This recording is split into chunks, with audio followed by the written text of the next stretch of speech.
Lorsque l'oiseau se posa sur le titan, l'ambiance était lourde. L'oiseau frissonnait de peur. Le titan commençait à sentir énervé, qu'on le compare à un vieillard tout frileux.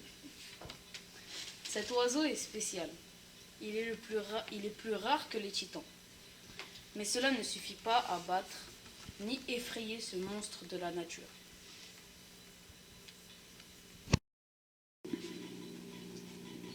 L'oiseau se posa sur l'épaule d'un titan, laissa tomber une plume au-dessous du nez qui frôla le titan. Celui-ci éternua. L'oiseau, propulsé par l'éternuement du géant, s'envola.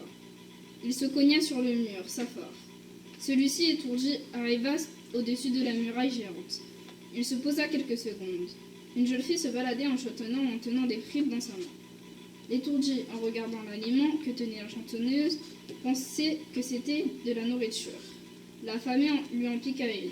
Il partit, essayant de trouver un endroit calme pour se poser et mangea sa frite.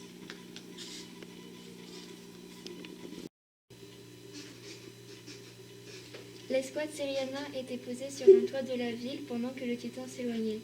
Un des membres qui était en train de lire un livre appela ses compagnons pour leur montrer ses découvertes.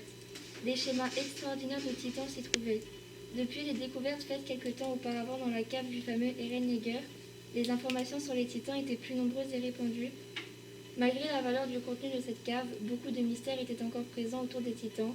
L'escouade syriana a donc été formée aussi bien pour vaincre les titans que pour en découvrir tous les mystères restants.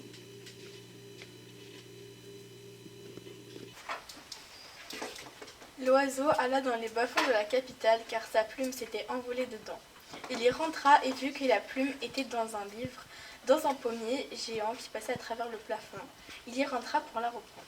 Le livre était posé sur une sorte de plaque en pierre.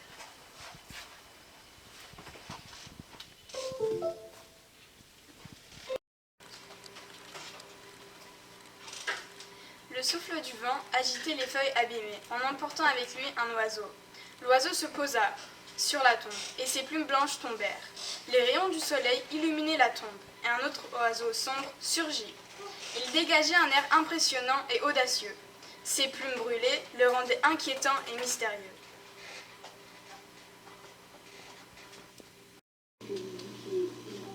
Le titan essaya d'attraper l'oiseau en l'écrabouillant entre ses grosses mains. Mais l'oiseau est trop rapide et l'esquive en zigzagant, en serpentant dans le ciel et en passant entre les os et les chutes de peau du géant qui avait l'air de se décomposer en courant. Le titan jetait des morceaux de lui pour l'atteindre et l'oiseau courait dessus comme s'il se moquait de lui en jacassant comme un corbeau en feu.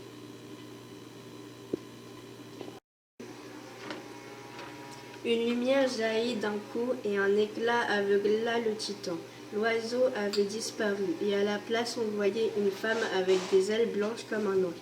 Le titan qui était tellement laid et repoussant devient d'abord tout noir comme s'il était brûlé. Puis sous sa croûte apparaît un homme aussi grand que lui, mais d'une beauté et d'un calme qui attirait et vous hypnotisait.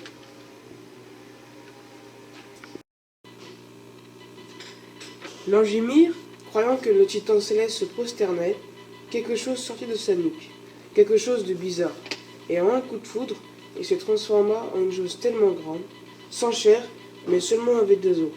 Elle ressemblait à une colonne vertébrale volante, avec des centaines de pattes faites à partir des débris rassemblés de son ancienne forme, et même à partir de la vie qu'il avait détruite.